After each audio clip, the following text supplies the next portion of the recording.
Uttar Pradesh PCS मुख्य परीक्षा का पेपर नंबर 1 यानी कि जनरल हिंदी का पेपर था आज, जो 150 मार्क्स का होता है।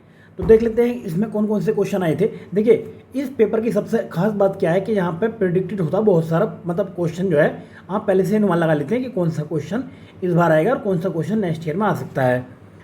तो देखिए फ्रेंड, अभी भी जिन दोस्तों ने हमारे चैनल को सब्सक्राइब नहीं किया वो चैनल को सब्सक्राइब करें और टेलीग्राम चैनल को ज्वाइन करें, जिसका लिंक डिस्क्रिप्शन में हमने दे रखा है। तो चलिए स्टार्ट करते हैं। तो पहले इसके निर्देश पढ़ लेते हैं। देखिए, सभी प्रश्न इसमें करने अनिवार्य रहते हैं, कोई भी मतलब ऐसा क्वेश्चन नहीं होता जिसको हम छोड़ सकते हैं। तो प्रत्येक प्रश्न के अंक उसके आगे दे रखे हैं। तो पहले देख लेते हैं। पहला इसमें क्वेश्चन रहता है गद्यांश का। अब गद्यांश में से किस टाइप से आपको आंसर निकालने हैं वो देखिए इसमें है। ये पूरा गद्यांश दे रखा है, यानी कि हमारा सांसारिक जीवन एक ना एक दिन खत्म होगा, लेकिन हमें स्मरण रखना चाहिए कि हमारी देह एक मसाल है जो निरंतर संसार को, समाज को आलोकित कर उसका मार्गदर्शन कर सकती है।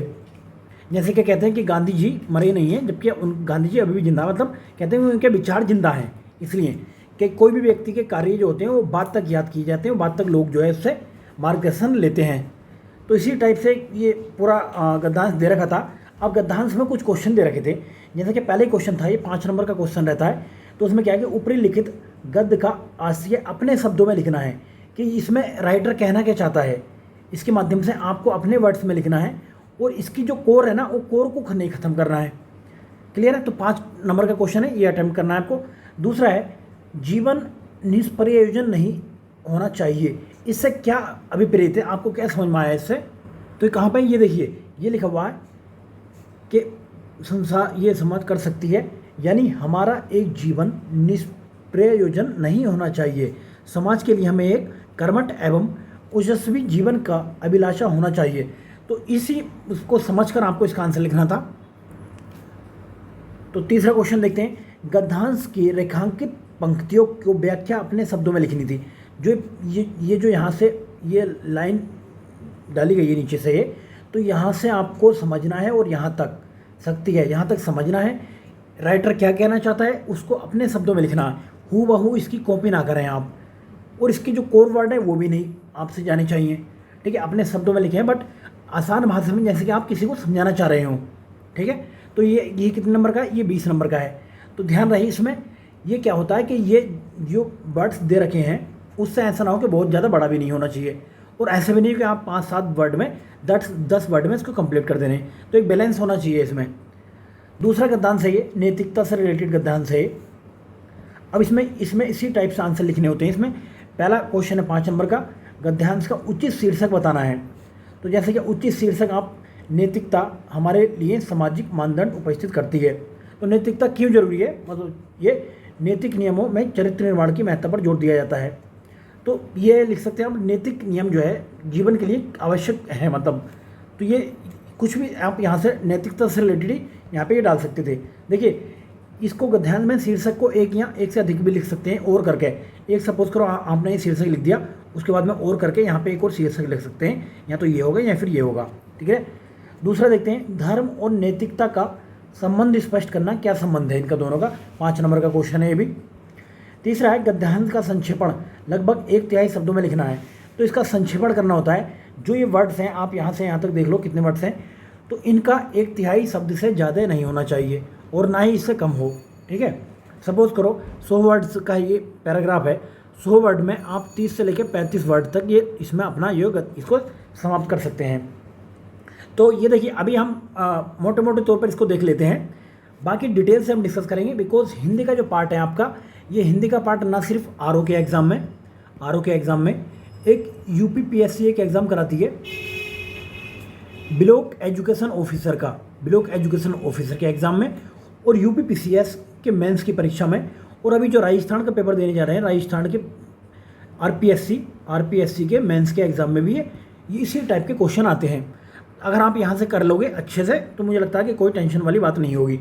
तो इसके हम आपको नोट प्रोवाइड कराएंगे। आपको अगर क्लास कर रहे हैं तो हम क्लास भी करा देंगे, फ्री ऑफ कॉस्ट रहेगी, कोई टेंशन वाली बात नहीं है, इसमें कोई पैसा नहीं देना पड़ेगा आपको, फ्री ऑफ कॉस्ट क्लास रहेगी।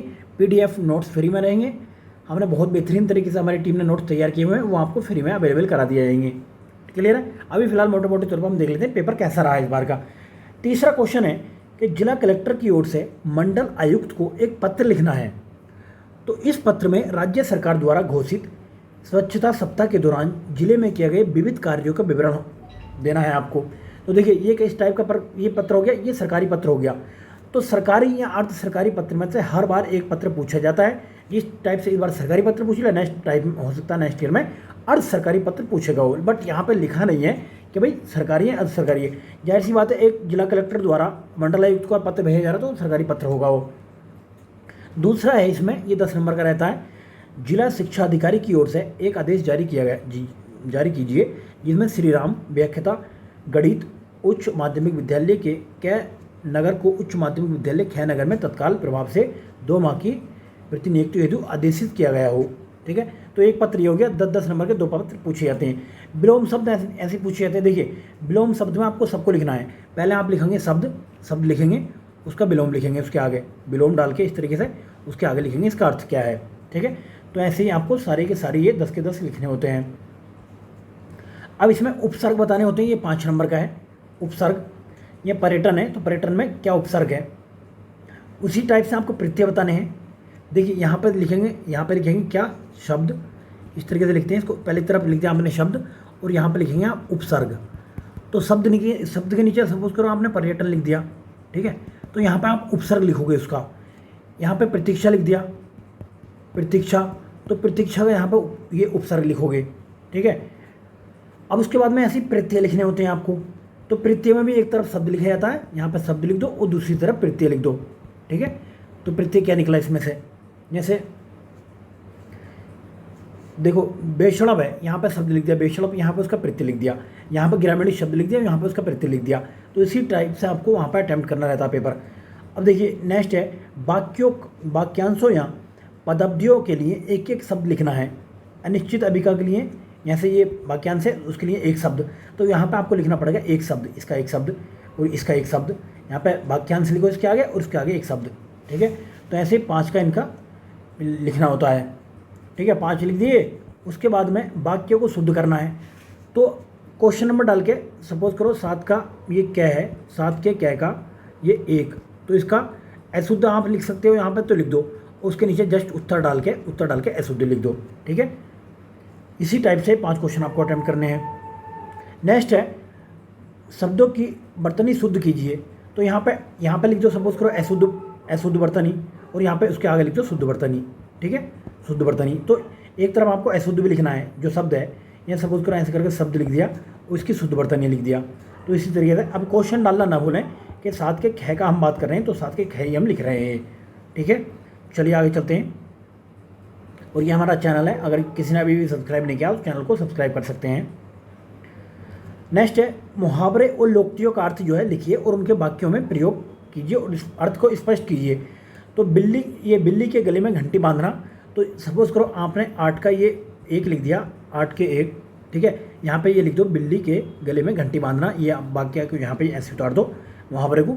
उसके बाद में इसके बाद में लिखोगे आप पहले अर्थ, उसका अर्थ लिख दिया, अर्थ क्या हुआ। अर्थ के बाद में लिखेंगे वाक्य प्रयोग। यहाँ पे लिखोगे वाक्य प्रयोग डाल के।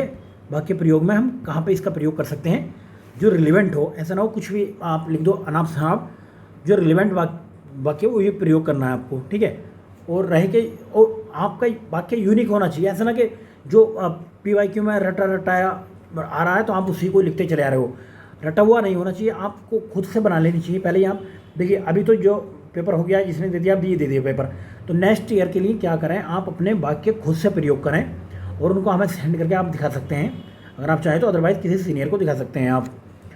तो ये आपके अगर जितने यूनिक रहेंगे तो यहाँ पर बहुत ज़्यादा चांसेस रहते हैं कि आपको ज़्यादा हाई नंबर मिलेंगे। कुएं में भांग पड़ना, इसी तरीके से आपको लिखना है। पहले लिखना है क्या, मुहावरा डाल के, ये मुहावरा है, मुहावरे का अर्थ लिखना है एक तरफ और दूसरी तरफ लिखना वाक्य प्रयोग लिखना। इसी तरीके से सारे 10 के 10 आपको ये क्वेश्चन अटेम्प्ट करने हैं। ठीक है, उड़ती चिड़िया के पंख गिनना, बहती गंगा में हाथ धोना, 1.5 चावल की खिचड़ी पकाना, दमड़ी की हांडी में कुत्ते की जात ये पहचानी गई। नेक्स्ट लिए नाचना है आंगन टेढ़ा, धोता चना बाजी दिखाना, चुंदर के सिर पर चमेली का तेल, जहाँ देखे तबा परात वहीं गुजारे सारी रात। तो देखिए अभी हम इसको करा सकते थे लेकिन अभी टाइम की थोड़ी सी कमी है, जिसकी वजह से हम पूरा इसको कराएंगे। लेकिन ये कराना किसके लिए, ये हम कराएंगे भी RO के लिए, RO ARO के एग्ज़ाम के लिए कराएंगे, इसको हम पूरा कराएंगे। उसके बाद में पीएससी की एक वैकेंसी आएगी बीईओ, उसके एग्ज़ाम के लिए कराएंगे हम। पूरा सेम सिलेबस है, इसमें थोड़ा बहुत चेंज है इसमें बस, बट ये यूपी पीसीएस बीईओ के लिए पूरा सेम सिलेबस है, तो उसके लिए कवर कराएंगे हम। तो चलिए फ्रेंड्स, बहुत बहुत धन्यवाद। अभी हमने पेपर डिस्कस किया, तो इसको आप देख लीजिए, नेक्स्ट ईयर के लिए भी आपके काम आने वाला है, और पूरा हम इसको सोल्व कराएंगे 1 से 2 दिन के अंदर अंदर। अभी फिलहाल जो हमारी टीम का फोकस चल रहा है, तो टीम फोकस कर रही है बिहार के और राजस्थान के प्री एग्जाम पर। चलिए बहुत बहुत धन्यवाद, ठीक है, बाय बाय।